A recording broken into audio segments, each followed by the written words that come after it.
Hello बच्चों, online classes में आप सभी का स्वागत है।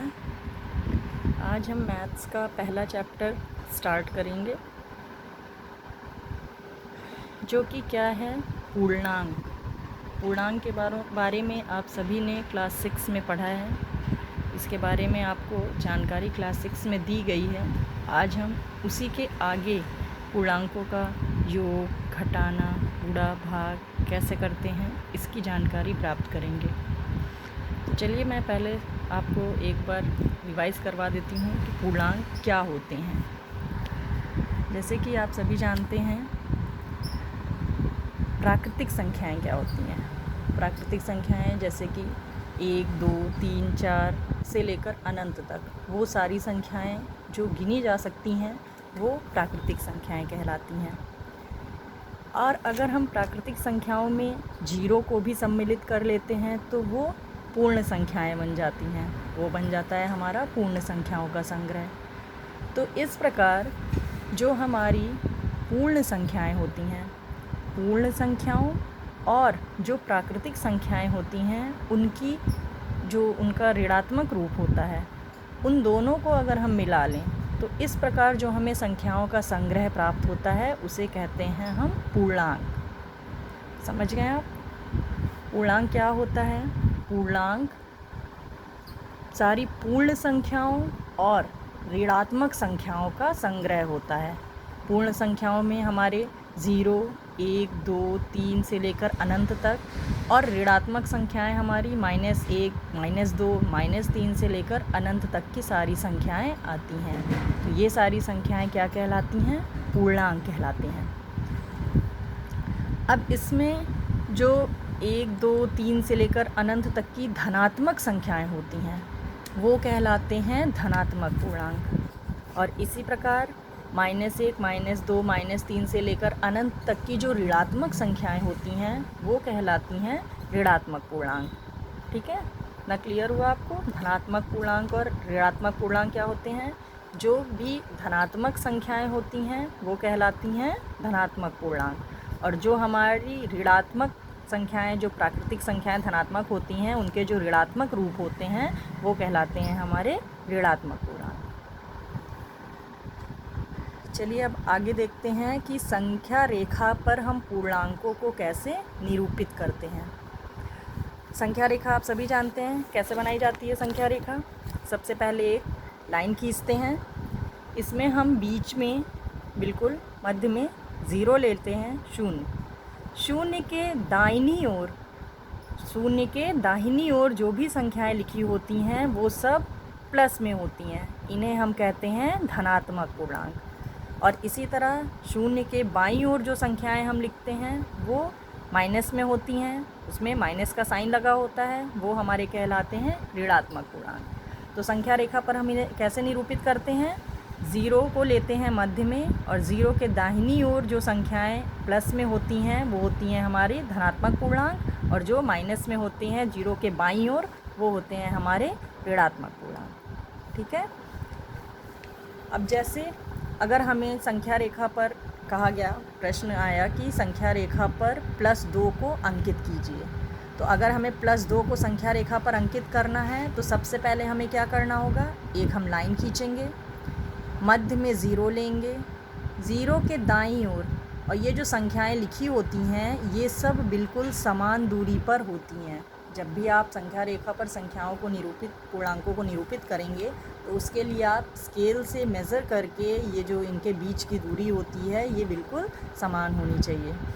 तो अगर हमको संख्या रेखा पर +2 को अंकित करना है तो उसके लिए हमें क्या करना होगा? अब प्लस धनात्मक है तो धनात्मक किधर होता है? 0 के दाहिनी ओर। तो 0 के दाहिनी ओर हम प्लस की संख्याएं लिखेंगे और 0 के बाईं ओर माइनस की संख्याएं लिखेंगे।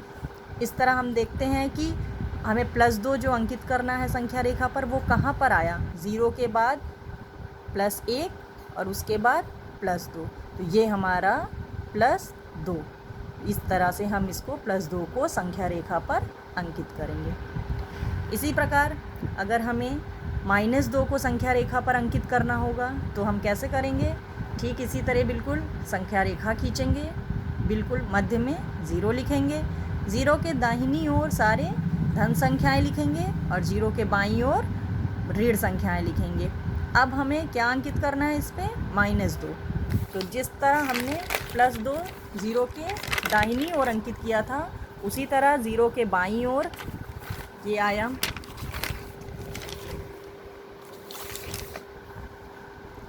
ये हमारा देखिए 0 के बाईं ओर -1 है और उसके बाद क्या आया? -2। तो हमें 0 के बाईं ओर अगर -2 अंकित करना है तो वो कहाँ आ जाएगा? यहाँ पर। ठीक है।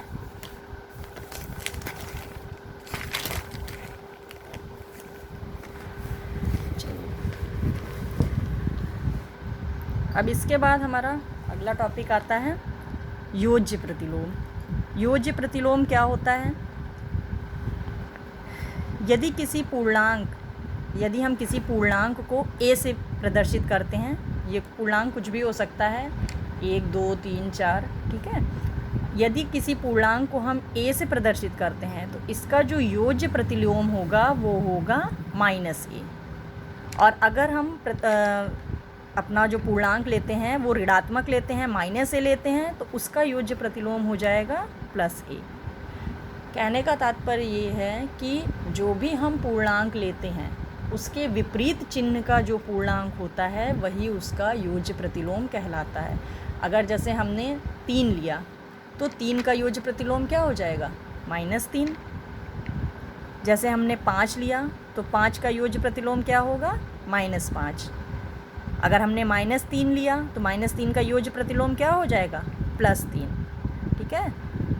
जो भी हम अपने पूर्णांक लेंगे, अगर हम धनात्मक पूर्णांक लेते हैं तो उसी का माइनस चिन्ह वाला जो पूर्णांक होगा वो उसका योज्य प्रतिलोम कहलाएगा। और अगर हम कोई ऋणात्मक पूर्णांक लेते हैं तो उसका धनात्मक चिन्ह वाला जो पूर्णांक होगा वो कहलाएगा उसका योज्य प्रतिलोम। योज्य प्रतिलोम वो पूर्णांक होते हैं जो अगर हम उन दोनों को जोड़ें तो आंसर हमेशा 0 आता है। जैसे अगर हमने 5 लिया, 5 का हम योज्य प्रतिलोम क्या लेते हैं? -5। और 5 और -5 को अगर आप जोड़ेंगे तो आंसर क्या आएगा? 0। ठीक है। तो जब भी किसी संख्या का योज्य प्रतिलोम उस संख्या में जोड़ा जाता है तो आंसर हमेशा 0 आता है। चलिए अब हम आगे पढ़ते हैं पूर्णांकों का योग। अगर हमें 2 पूर्णांक दिए जाते हैं तो हम उन्हें कैसे जोड़ते हैं? देखिए, जैसे हमने ऊपर आपको अभी बताया कि पूर्णांक 2 होते हैं, एक होता है धनात्मक पूर्णांक और एक होता है ऋणात्मक पूर्णांक। ठीक है। तो जब भी हमें योग करने के लिए आएगा तो पूर्णांक 2 पूर्णांकों को जोड़ना है तो वो पूर्णांक कुछ भी हो सकते हैं, या तो दोनों धनात्मक पूर्णांक हो सकते हैं, या तो दोनों ऋणात्मक पूर्णांक हो सकते हैं, या फिर एक धनात्मक एक ऋणात्मक हो सकता है, या एक ऋणात्मक और एक धनात्मक पूर्णांक हो सकता है। तो इनको हम कैसे जोड़ते हैं? जब भी 2 धनात्मक पूर्णांकों को प्लस किया जाता है तो उसका आंसर क्या, मतलब उसमें क्या करना होता है? हमको उन दोनों पूर्णांकों को जोड़ देना होता है। अगर दोनों पूर्णांक ऋणात्मक हैं, उनको हमें प्लस करना है तो भी हम दोनों पूर्णांकों को जोड़ देंगे। अगर दोनों पूर्णांकों में से एक पूर्णांक धनात्मक है और एक ऋणात्मक है तो हम दोनों पूर्णांकों को घटा देंगे।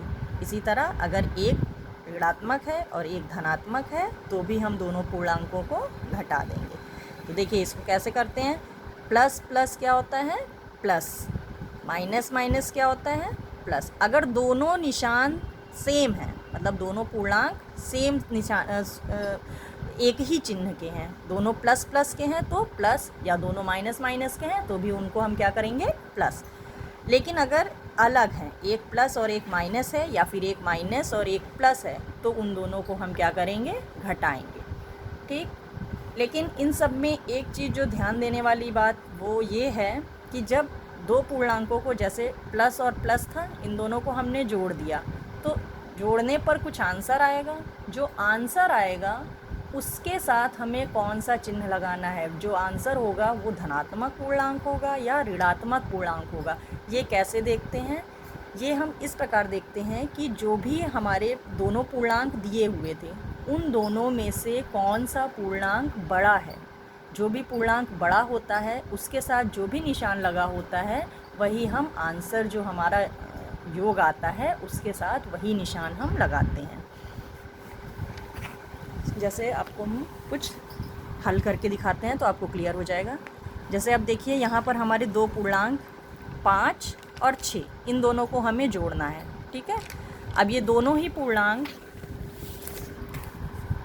पूर्णांक 5 और 6 दोनों धनात्मक हैं। 5 भी प्लस में है और 6 भी प्लस में है। अभी हमने आपको बताया कि जब दोनों पूर्णांक धनात्मक होते हैं तो उन दोनों को हम क्या करते हैं, जोड़ देते हैं। प्लस प्लस प्लस होता है। तो 6 और 5 को हमने जोड़ा तो आंसर क्या आया हमारा, 11। ठीक, अब जो हमने आपको बताया था कि जो ध्यान देने वाली बात है कि 11 के साथ हमें किस चीज़ का कौन सा निशान लगाना है, धन लगाना है या ऋण लगाना है। तो उसके लिए हमने आपको बताया कि उत्तर में वही चिन्ह आता है जो बड़े पूर्णांक के साथ लगा होता है। अब 5 और 6 में बड़ा कौन सा है, 6 बड़ा है। 6 के साथ क्या लगा हुआ है, यहाँ 6 धनात्मक है ना, 6 के साथ प्लस है। तो यहाँ पर हम 11 में भी प्लस, यानी कि जो हमारा आंसर आएगा वो भी प्लस में रहेगा। ठीक, इसी तरह अगर हमें +3 और -9 को जोड़ना है। अब देखिए यहाँ एक धनात्मक है और एक ऋणात्मक है, एक धनात्मक है और एक ऋणात्मक है। हमने आपको बताया था कि जब प्लस और माइनस को जोड़ते हैं तो क्या करना होता है हमको, माइनस, मतलब प्लस माइनस क्या होता है, माइनस। तो प्लस माइनस यानी माइनस, तो हमें यहाँ 9 में से 3 को माइनस कर देना है। 9 में से जब आप 3 घटाएंगे तो कितना आ जाएगा, 6। अब 6 के साथ किस चीज़ का निशान लगेगा, अब पहले हम अपने दोनों पूर्णांकों को देखेंगे। एक 3 है और एक 9 है, कौन बड़ा है दोनों में, 9 बड़ा है। 9 के साथ कौन सा निशान लगा हुआ है, माइनस का। तो यहाँ पर हम अपने आंसर में 6 के साथ भी माइनस का निशान लगा देंगे। ठीक है, चलिए आगे और एग्जाम्पल देखते हैं। अब यहाँ देखिए हमें -7 और 4 जो है हमारा वो धनात्मक है, -7 और 4 को यहाँ प्लस करना है। ठीक है, तो -7 और 4 को हम प्लस करेंगे। हमने आपको बताया था कि जब भी माइनस और प्लस इन दोनों का योग होता है तो माइनस प्लस क्या होता है, माइनस होता है। तो यहाँ पर -7 और +4 है, तो माइनस प्लस माइनस, यानी कि हमें इन दोनों को घटाना है। तो 7 में से 4 घटाएंगे कितना आएगा, 3। अब 3 के साथ किस चीज़ का निशान यहाँ लगा है, माइनस का। ये हमने क्यों लगाया, क्योंकि हमारे जो दोनों पूर्णांक थे 7 और 4, इनमें से कौन बड़ा है, 7 बड़ा है। और 7 के साथ क्या निशान लगा है, माइनस का। इसीलिए हमारे 3 के साथ भी, हमारे आंसर जो आया है उसके साथ भी हम क्या लगाएंगे, माइनस लगाएंगे। इसी तरह से देखिए -2 और -5 को अगर जोड़ना हो तो माइनस प्लस क्या होता है, माइनस। तो हम 5 में से 2 माइनस कर देंगे, कितना आएगा, 3। अब यहाँ 5 और 2 में से कौन बड़ा है, 5, और 5 किस में है, प्लस में है। तो यहाँ पर हमारा आंसर भी किस में आ जाएगा, प्लस में। इसी तरह -5 और -3 को जोड़ना हो, अगर दोनों ही माइनस में हो तो माइनस माइनस क्या होता है, प्लस। तो हम पहले दोनों को प्लस कर देंगे, 5 और 3 8। अब हमें देखना है कि जो 8 है वो प्लस में आएगा कि माइनस में। तो हम अपने दोनों पूर्णांक देखेंगे, एक 5 है और एक 3 है, दोनों में बड़ा कौन है, 5। 5 के साथ किस चीज़ का निशान लगा हुआ है, माइनस का। तो इसलिए हम 8 में अपने माइनस का निशान लगा देंगे। तो इस तरह से हम पूर्णांकों का योग करते हैं। उम्मीद है कि आपको पूर्णांकों का योग समझ में आया होगा। आप वीडियो को अच्छे से देखिए, समझिए। अगर जो भी चीज़ें नहीं समझ में आ रही हैं, जो भी आपको प्रॉब्लम है, तो आप उसे दोबारा मैसेज करके फिर से हमसे पूछ सकते हैं। ठीक है बच्चा, अब अगली क्लास में हम पूर्णांकों का घटाना पढ़ेंगे, लेकिन उसके पहले कुछ होमवर्क है आपके लिए। आप इसको घर पे अपने सॉल्व करिए और देखिए कि आप कर पा रहे हैं या नहीं। अगर नहीं कर पा रहे हैं तो आपको जो भी प्रॉब्लम हो रही हो वो आप हमसे दोबारा पूछ सकते हैं।